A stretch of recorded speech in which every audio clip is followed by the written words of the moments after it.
Hello, friends. Welcome back to our YouTube channel Motivational Tales. दोस्तों, आज की कहानी का टॉपिक है जब जीने की इच्छा न हो, या यूँ कहें जब जीने की इच्छा बिल्कुल ही ख़त्म हो जाए। जल्दी करो माँ, मुझे देर हो रही है, फिर ट्रेन में जगह नहीं मिलेगी, राहुल ने कहा। माँ बोली, तेरी गाड़ी तो 12 बजे की है, अभी तो 7 भी नहीं बजे। माँ, तुम समझती क्यों नहीं हो? मैं यार्ड में ही जाकर डिब्बे में बैठ जाऊंगा। प्लेटफॉर्म पर सभी जनरल डिब्बे बिल्कुल भरे हुए ही आते हैं, राहुल बोला। उन दिनों श्रमजीवी एक्सप्रेस ट्रेन पटना जंक्शन से 12 बजे खुलकर अगले दिन सुबह 5 बजे नई दिल्ली पहुंचती थी। राहुल को एक इंटरव्यू के लिए दिल्ली जाना था। अगले दिन सुबह के 11 बजे दिल्ली के दफ्तर में पहुंचना था। राहुल के पिता किसी प्राइवेट कंपनी में चपरासी थे। अभी कुछ महीने पहले ही वे रिटायर हुए थे। वे कुछ दिनों से बीमार थे। वे किसी तरह दो बेटियों की शादी कर चुके थे। सबसे छोटे बेटे राहुल ने बीए पास करने के बाद कंप्यूटर की ट्रेनिंग ली थी। वह 1 साल से बेकार बैठा था। राहुल एक दो छोटी मोटी ट्यूशन करता था। उसके पास स्लीपर क्लास के भी पैसे नहीं थे, इसलिए पटना से दिल्ली जनरल डब्बे में जाना पड़ रहा था।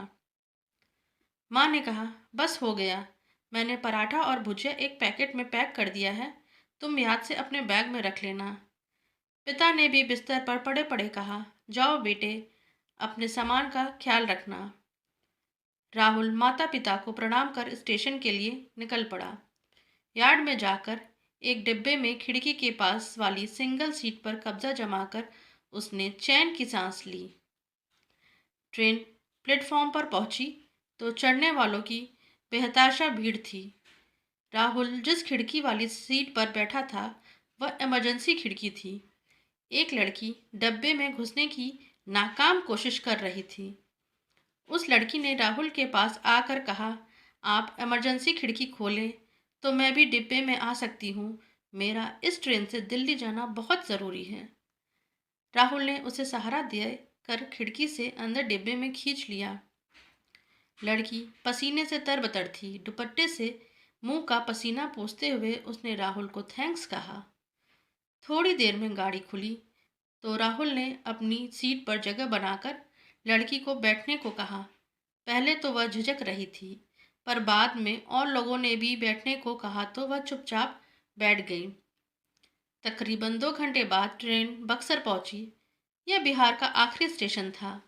यहाँ कुछ लोकल मुसाफिरों के उतरने से राहत मिली। राहुल के सामने वाली सीट खाली हुई तो वह लड़की वहां जा बैठी। राहुल ने लड़की का नाम पूछा तो वह बोली, शोभा। राहुल बोला, मैं राहुल। दोनों में बातें होने लगी। राहुल ने पूछा, पटना में तुम कहाँ रहती हो? शोभा बोली, सगुना मोड़, दानापुर के पास। मैं बहादुरपुर। मैं पटना के पूर्वी छोर पर हूँ और तुम पश्चिमी छोर पर। दिल्ली में कहाँ जाना है?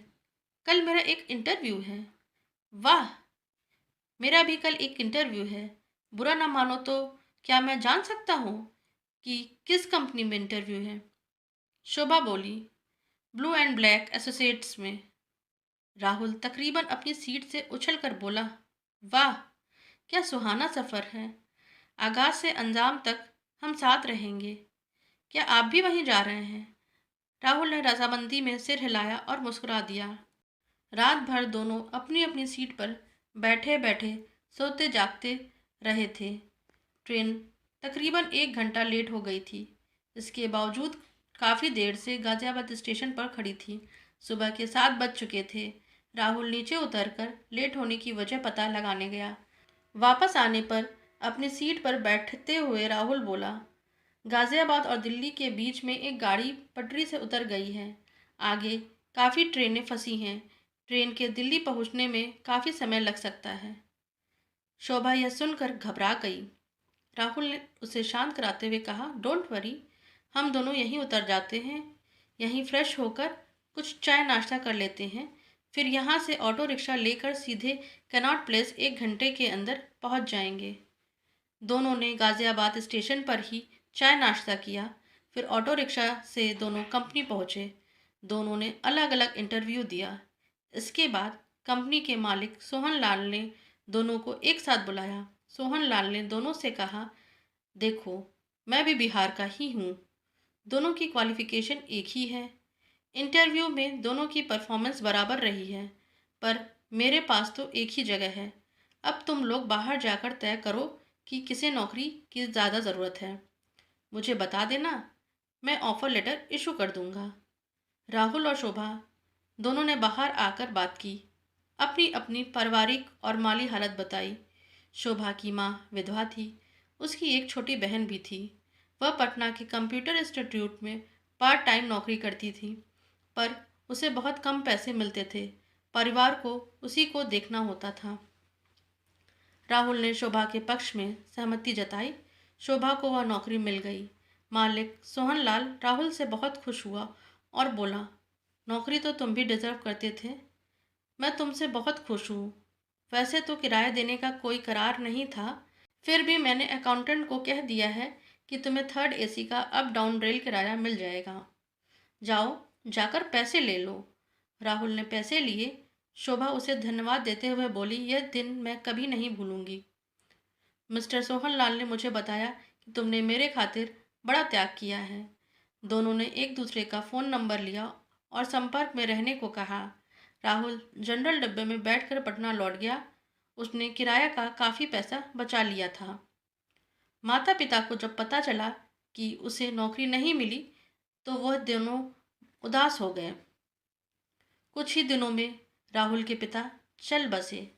राहुल किसी तरह 2-3 ट्यूशन कर अपना काम चलाता रहा। जिंदगी से उसका मन टूट चुका था। कभी सोचता कि घर छोड़कर भाग जाए, तो कभी सोचता गंगा में जाकर डूब जाए।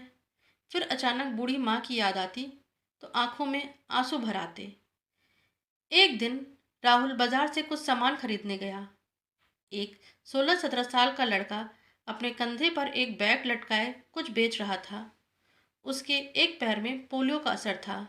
लाठी के सहारे चलता हुआ वह राहुल के पास आकर बोला, भैया, क्या आपको पापड़ चाहिए? 10 रुपए का एक पैकेट है। राहुल ने कहा, नहीं चाहिए पापड़। लड़के ने थैले से एक शीशी निकालकर कहा, आम का अचार है, चाहिए? पापड़ और अचार दोनों घर के बने हैं, माँ बनाती है। राहुल के मन में दया आ गई। उसके पास 5 ही रुपए बचे थे। उसने लड़के को देते हुए कहा, मुझे कुछ चाहिए तो नहीं, पर तुम इसे रख लो। राहुल ने रुपए उसके हाथ में पकड़ा दिए।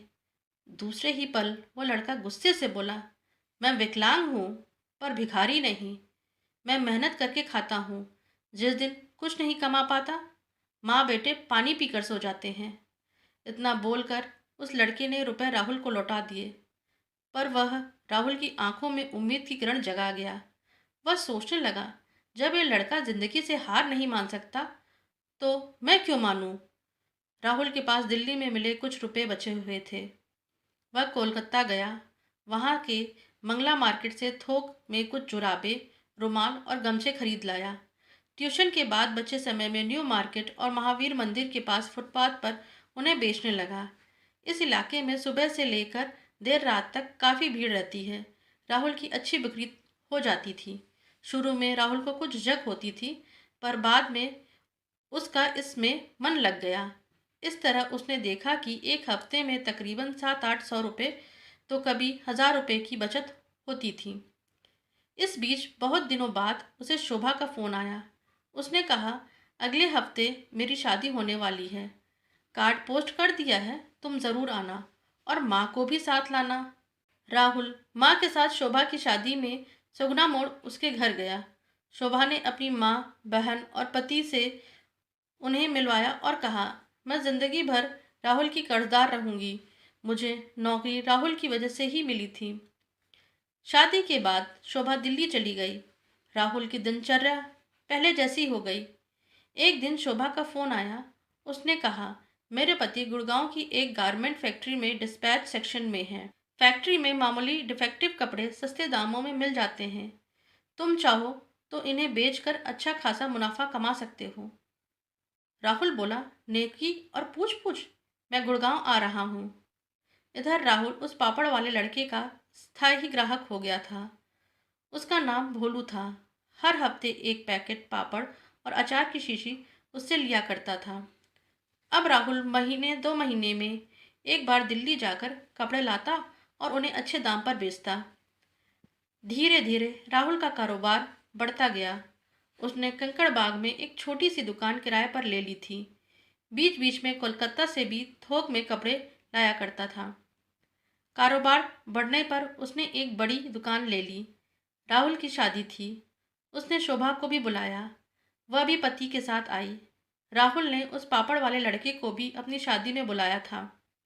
शादी हो जाने के बाद जब राहुल अपनी माँ के साथ मेहमानों को विदा कर रहा था, राहुल ने शोभा को उसकी मदद के लिए थैंक्स कहा।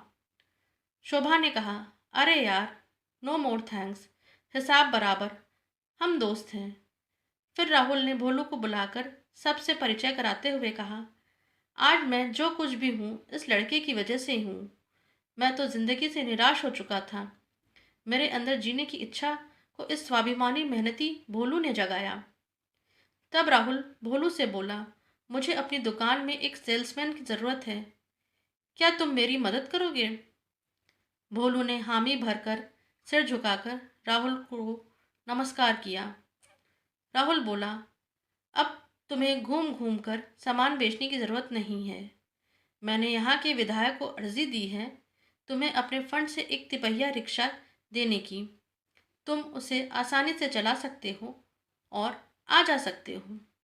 राहुल, शोभा, भोलू और बाकी सभी की आंखें खुशी से नम थीं। तीनों एक दूसरे के मददगार जो बने थे। दोस्तों, यह कहानी हमें दोस्ती, कृतज्ञता और एक दूसरे की मदद करने के मूल्य सिखाती है। यह इस बात पर प्रकाश डालती है कि कैसे दया और समर्थन के कार्य से जीवन को बदला जा सकता है और संबंध को सार्थक बना सकते हैं। दोस्तों, उम्मीद करती हूँ आज की कहानी आपको अच्छी लगी होगी। अच्छी लगी हो तो उसे लाइक करिए, शेयर करिए, कमेंट करिए और हाँ, चैनल पर नए हो तो सब्सक्राइब करना बिल्कुल ना भूलें। Thanks for listening.